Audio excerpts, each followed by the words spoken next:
What a trip. Just found out Pam, the Funkstress of the coup, passed. Man, I saw on Boots' page probably a few weeks ago that she was in the hospital. But wow, it's sad, man. She's a very amazing, legendary DJ. And just, you can see the joy, like, when she's totally rocking the Wheels of Steels and stuff like that. Man, I never saw her live, unfortunately. I've seen videos of her, and I've been a fan of the coup since they came out, at least their debut album.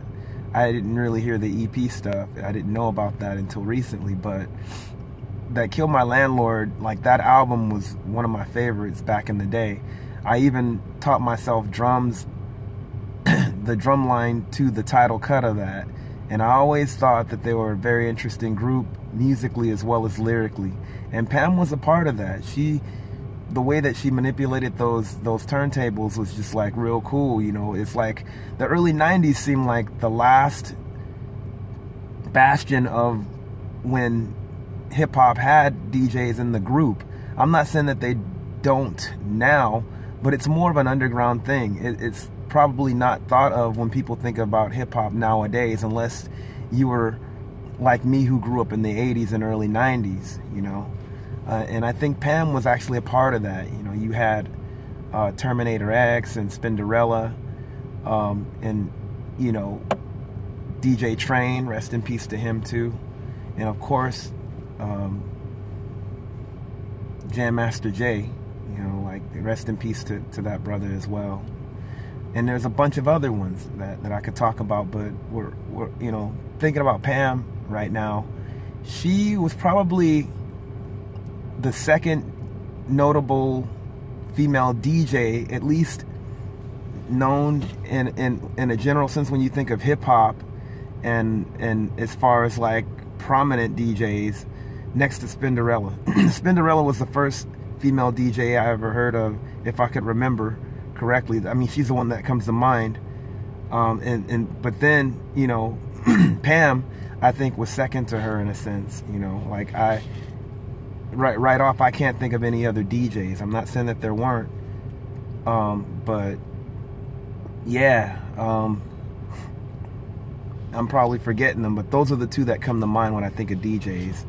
She also was Prince's DJ, you know, for Prince's after parties and stuff, from what I read.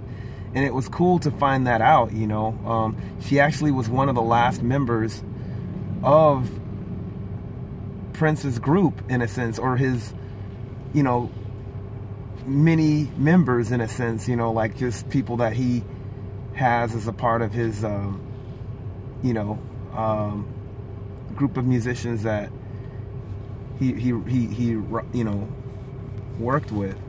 And she DJ'd before he passed. Like months before he passed, she was like one of the last of those people to really, like, out of all, like, I guess the you know, newer notable people, she was one of the last ones to work with him. You know, but it's sad, man. And she was young, like 51 years old. You know, she'll be missed, man. Like, I wish I could have seen her live, let alone the coup, back in the day and even now. But rest in peace to Pam. You know, she's a mistress queen, style master general. You know,